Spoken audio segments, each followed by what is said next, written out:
L'objectif pédagogique de cette leçon est de vous expliquer comment insérer un tableau existant dans Word. Pour ce faire, on va dans l'onglet Insertion, Groupe texte, on clique sur Objet. La boîte de dialogue Objet s'ouvre dans l'onglet Créer à partir du fichier, on clique sur le bouton Parcourir.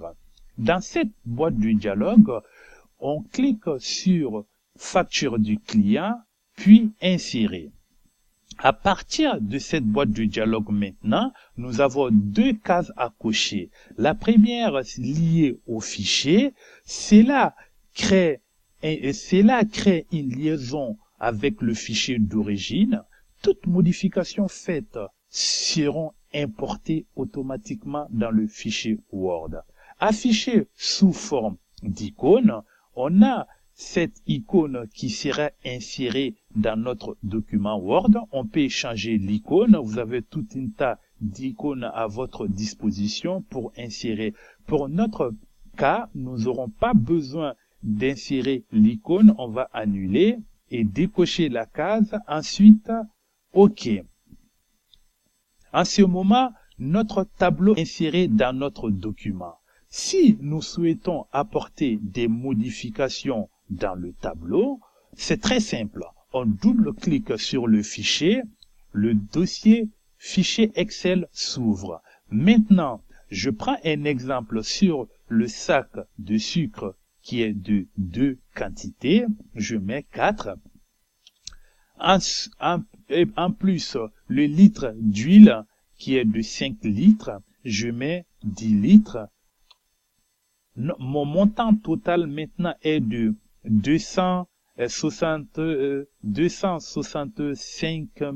600 francs CFA. Je ferme la fenêtre. Lorsqu'on regarde la fenêtre, on voit que le montant n'a pas été modifié.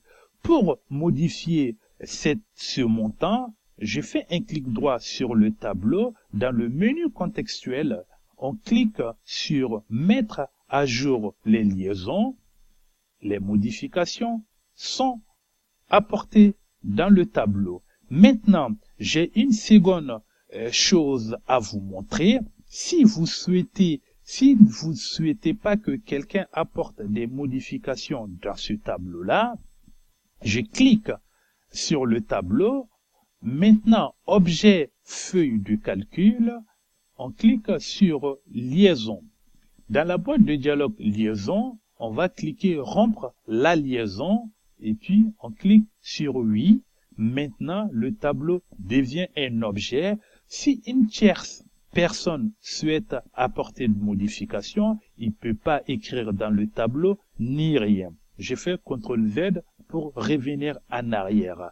Cette leçon est à présent terminée. Si vous avez des questions, n'hésitez pas à poser. Je vous répondrai pour la prochaine vidéo.